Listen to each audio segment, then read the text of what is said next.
it was such a cool experience just to be able to go into the World Series. And I mean, there was the Go Irish chants. I was there for the Texas game that started and they ended up winning. And so it was just an awesome experience. And just to be able to see your brother like on that stage that you've grown up with your whole life, like it's really rewarding just to be able to see him. And I mean, I kind of see how like parents are so like prideful and excited for their kids. Here come the Irish. What a run! Touchdown! Play of the year for the Irish.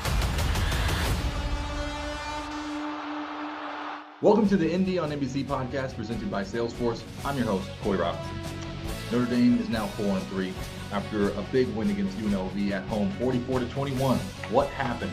A lot happened. To me, the big highlight, like if you were going to zoom into something, Michael Mayer. It feels like every week we talk about Michael Mayer and how incredible he is for good reason. I mean, he's like inches away, centimeters even, from breaking every single tight end record at Notre Dame.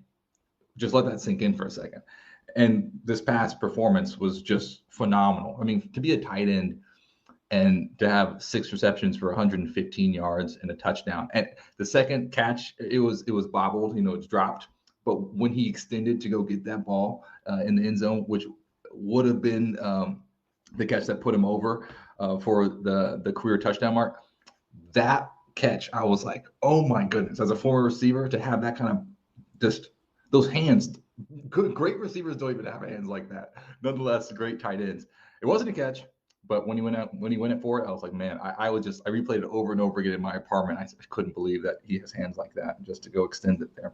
Other performances that you want to check out. Isaiah Foskey. He had 3 sacks, but the big one was 2 block punts. I don't know what happened. It was just a complete breakdown on that punt protection, where he basically was unblocked twice. The mistake was made twice, the exact same thing. And you would think that, like, out of everyone on the line, you think, okay, well, maybe Isaiah Foskey should be, double teamed potentially. Later, that was the adjustment. They just put 2 guys right in front of him and kind of nullified the issue. But you thought perhaps you would do that at the beginning. Definitely not leave him unblocked. And it changed, the dynamic of the game early on. But we got the chance to talk to senior captain linebacker JD Bertrand, who led the team with 7 tackles. And he's a very fascinating individual. I always enjoy being able to talk to him. And I got to talk to him this summer, talked about acting, talked about NIL, talked about everything. And now you get a chance to hear him talk about acting again, Milan, and his brother, who now plays professional baseball. Without further ado, JD Bertrand. It is my great pleasure to welcome JD Bertrand to the podcast. JD, welcome. Big win here against UNLV, 44-21, and you led the team 7 tackles. So I wanted to get your insight. What went well defensively for you guys right off the get-go? Yeah. I mean, I think one of the biggest things, like, we had a lot of really great stops, like 3 and out, third down convert. Like, they can't convert on third down. I mean, I think it was like a 0% third down conversion rate or something like that. And so, like, obviously that was really good, especially coming off of Stanford, where we had some longer third downs and Stanford was able to convert. And so that's the positive. The negative is there's still little run fits here and there that broke open. And so that's obviously a big emphasis going into the Syracuse week. We talked to Houston Griffith last week, and the word that he kept talking about was just execution. How do you're halfway through the season, how do you get down to like the execution of run fits and, and wrapping up, make sure you tackle in the open field? How do you focus on that at this point in the season? I mean, I think one thing along the execution piece is that we've really kind of taken a mission kind of for the front 7, including our safeties, because there are a lot of times in our run fit, to have some like more player-led meetings where we kind of have it'll be Syracuse's top runs and then the top run or the big hits from last game. And just a no-coach environment where guys are able to ask questions and we're able to talk through different calls, through different plays, just so that, like, guys don't have that pressure of the coach right there and, like, they're afraid to ask the question because they don't want to sound like they don't know what they're talking about. And so just having just all the players there, like, we can hold each other accountable for the pass runs, and then we can ask questions about the upcoming game plan and then how to fit different calls to different runs. And like I said, you led the team with 7 tackles. So What did you see out there, like when you were out there against UNLV? Yeah. I mean, obviously, like, they did a good job of scheming up some of our, like, 4-down kind of looks and stuff. And so the thing is, a lot of times with teams like most teams, like, if they have a play that hits, they're going to obviously come back to it. And so that big run in the beginning, like, we missed a pole, and so they came back to it. But then from that point on, they weren't able to hit it. And so just being able to know that, be able to talk about it on the sideline, any play that hits or they get some yardage on, and being able to look at it and either adjust our defense if we need to adjust it, or just being able to talk about what they ran and be able to see it the next time. And this week, JD, I mean, Syracuse played a close game against Clemson. Did you get a chance to watch that game at all? Because I mean, I watched it on film, not on TV. Yeah. But did you watch the film at all? Yeah. And what jumped out when you see this Syracuse team? Yeah, I mean, one of the biggest things. So, like, we played them, the offensive coordinator last year at Virginia, and so he's got a lot of kind of tricks. They're just different kinds of looks. But I mean, the biggest thing to us is that they have some very dynamic players, especially quarterback, running back. They have a little, like, slot kind of guy that they're kind of put him in tight end spots, but he's more of a receiver type body. And so just being able to, like, eliminate those go-to guys and make sure that they aren't the guys that are winning this game. Like, make their whole team try and have to have an effort and not just have these guys. And so the biggest thing is just eliminate their big time plays, and especially the ones including those guys, like the quarterback, running back, especially. Yeah, let me ask you a question, JD. Just like mentally, can you frame this for us? You play a close game against a top 5 team in Clemson. You lose at the end of the game. The next week, when you see Notre Dame on the schedule like that, how do you bounce back as a program? Because you played in some huge games. If you have a big game the week before and another game the next week, how do you reset and go out there and play?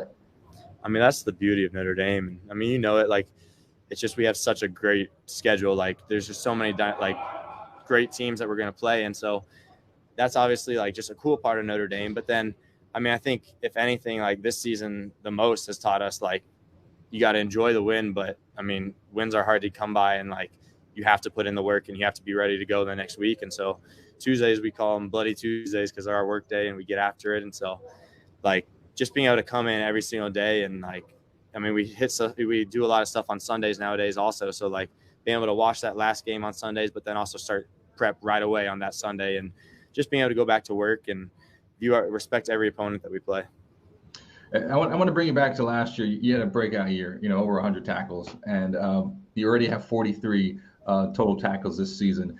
So when you thought about that massive jump from your freshman year to last year, where you just go from, like, I think it was like 13 tackles, I think I might be saying that wrong, to over 100. How do you deal with that kind of load physically? Like, that's a completely different load.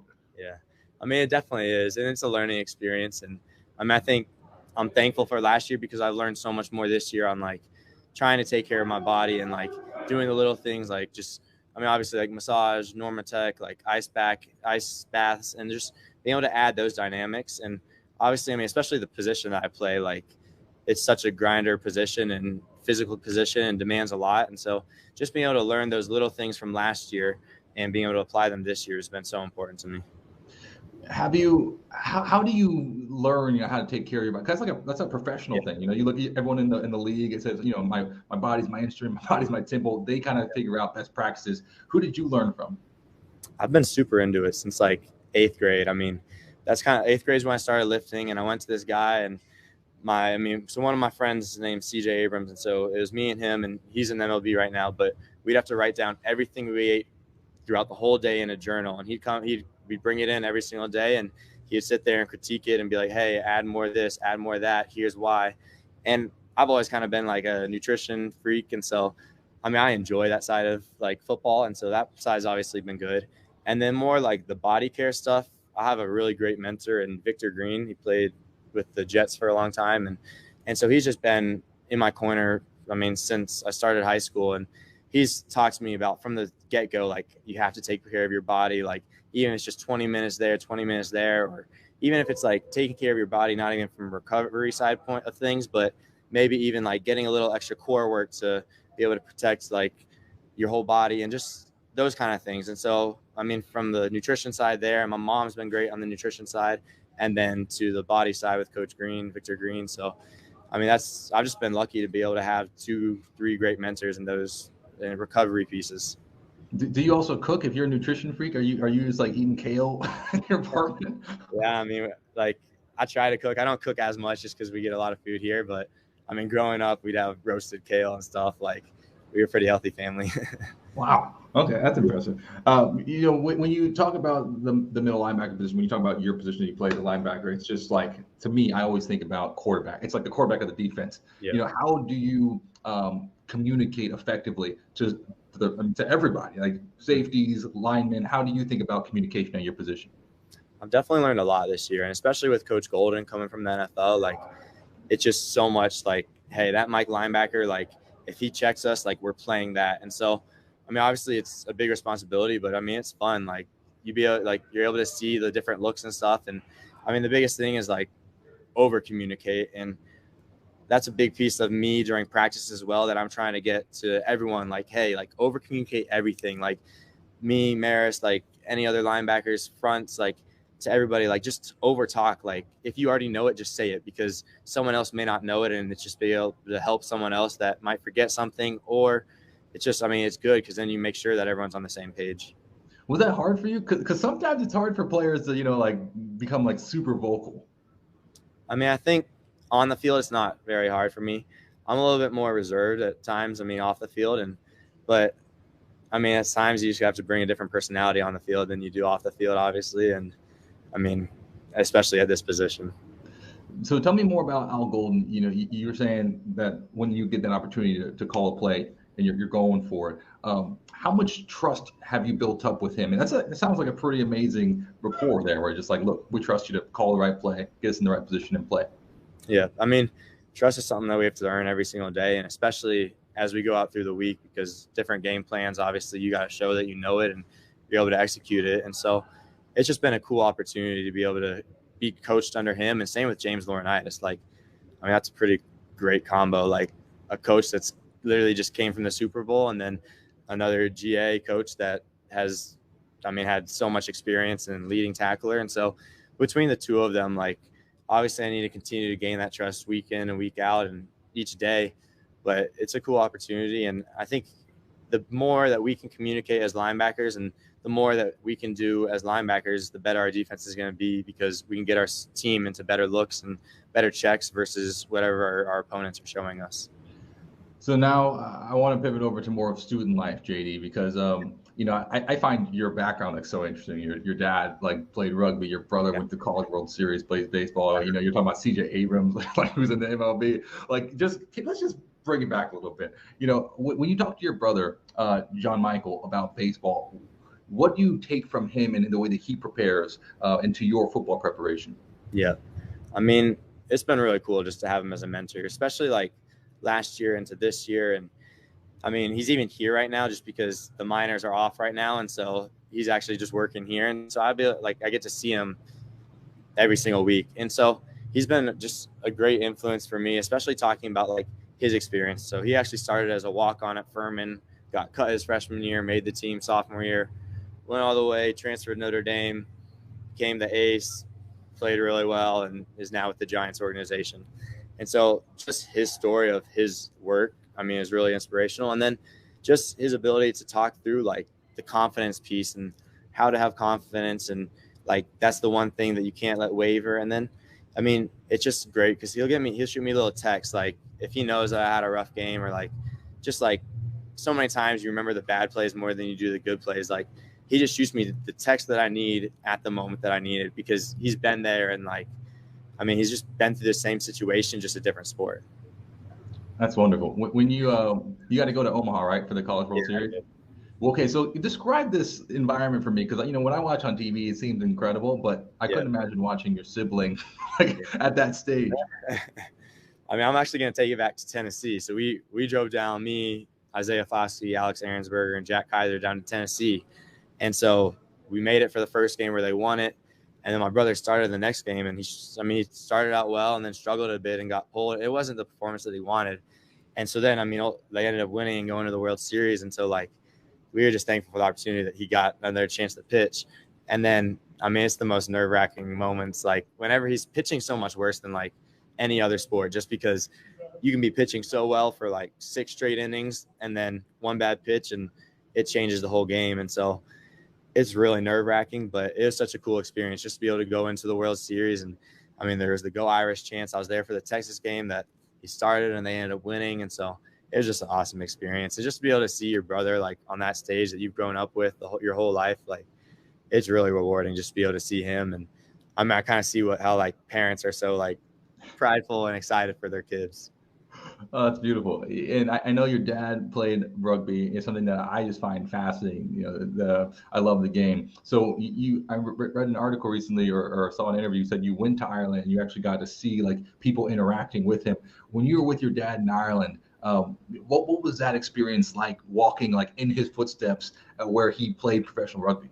Yeah, it's definitely super cool. And I mean, it was just interesting because Ireland's such a smaller country and like the rugby there is such a big thing. And so just being able to see that and like just random people come up to him, like, I mean, to some extent, like they're all older guys, but like just he went to such a like known rugby school that like people remembered him and he's on the wall and stuff. And it's just cool to be able to see that. And then it's cool to be able to keep those connections to like with me. And so he has friends that Isaiah Foskey and I went over there and we were able to just connect with the kids of his friends. And so we still text with them, and one of the guys actually stays up and watches every single one of our games, no matter what time it is. So it's cool to just be able to have those connections.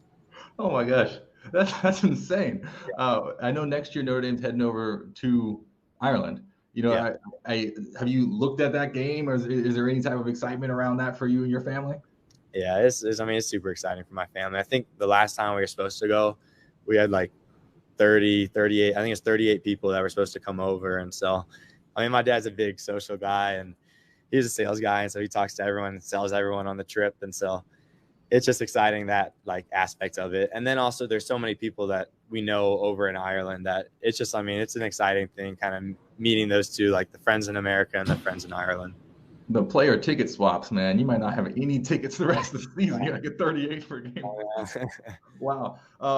Actually, this is really fascinating. I know you studied abroad, and I think it's like the coolest thing when Notre Dame football guys go abroad. Yeah. Where did you go? What was that experience like for you? Yep. So I went to Milan, and then we spent a weekend in Florence, Italy. So, I mean, pretty cool opportunity. And that's the thing that like sets Notre Dame apart. Like, there's not many other schools that allow you to do this just for 2 weeks, 3 credits, and I mean, it was actually a really good, just growing experience there's like 8 of us on the football team and then a couple other student athletes and then a lot of just regular students. And so, I mean, I think just with the guys on the football team, like it was a really good, just growing experience because it was a lot of offensive guys also. And you just like create a different bond with them because you're in a whole new environment. And I mean, at first you don't necessarily know how to interact with everyone. And like we had a joint class, so it was half Milan students and then half Notre Dame students. And so some people had broken English and other people, like it was just a cool experience and just a cultural experience that you don't really get at many other schools. How did you train? Where were you training? Yeah, that's funny. So I took the first week off. I trained all the way up until that point, and then I took the first week off. And then the second week, like it was like 150 euros for, I think it was like 2 weeks or maybe a month, but I would only needed the gym for a week. So I actually just found a spot in an outdoor park and I brought bands, and Riley Mills and I really got together a lot, and we were just pumping out bands and hitting some conditioning and drill work. And just, I mean, we looked a little bit out of place, especially him considering he's 6'5" and huge guy, but it was cool. We made it work. And so that's fantastic. I remember we talked to Isaiah Foskey about his time in Milan, and he was saying the pizza was just so next level. What was your favorite thing to eat? Definitely the pizza. And I mean, it was to the point where like I'd go work out and then Foskey would wake up and then we'd go like, we might even just grab a pizza for breakfast as a side or like as a side snack just to bring to class or something like that. But I mean, it was just so much better than here. Fantastic. And I have to, my last question before we wrap up is, what is your favorite class you're taking this fall? Favorite class? I'm only in 9 credits and they're all marketing classes. So they're cool. But I mean, like definitely I'd say digital marketing. It's pretty interesting just to learn about the like advertising side of like how you use Google and how to track all those advertisements. But I would say my favorite class of all that a couple of us have taken would be we took intro to acting for the non-major, and it was an interesting class. It was fun. Yeah, I know. We talked about that. Sir Anton Juan. Oh yeah. He's the legend. Absolutely. And just for everyone listening, what were your 2 plays that you did at the end of that class? I don't know if the title, mine was called Miss Julie. I don't know if that was the exact title, but I'm trying to convince like a king's daughter to run away with me. And so I had to do a skit on that in front of a live audience and everything. So what was more nerve-wracking, playing at Notre Dame Stadium or trying to convince a king's daughter to run away with you in front of a live audience in the theater? I prepared well for both of them, so I was pretty comfortable. So it worked out well. We might see you on the stage one of these days. JD, I really appreciate your time. Thank you for everything. Best of luck this weekend. We're all rooting for you. Appreciate it. Make NBC Sports Predictor a pregame ritual every week. Play Irish Pick'em for free and have a chance to win $10,000 each week. Rush the end zone and download NBC Sports Predictor app today on the App Store and Google Play Store. Thanks, JD. Always a pleasure. So now the next game, this is going to be a good test for Notre Dame. I feel like every time I watch this Notre Dame team, they play good teams good and bad teams bad.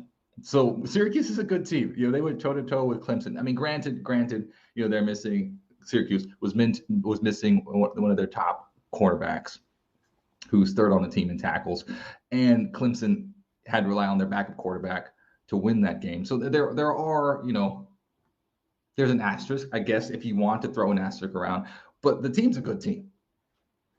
And this will be a mighty good test for this Notre Dame team. We'll see just how strong this team is against great teams. And this also will then give us just a little bit, it'll presage that Clemson game, because now we know how Syracuse played Clemson, and we'll be able to just triangulate here. How does Notre Dame play Syracuse? And then maybe we could either be optimistic or pessimistic about the way they'll play Clemson. Either way, I'm excited to watch Notre Dame.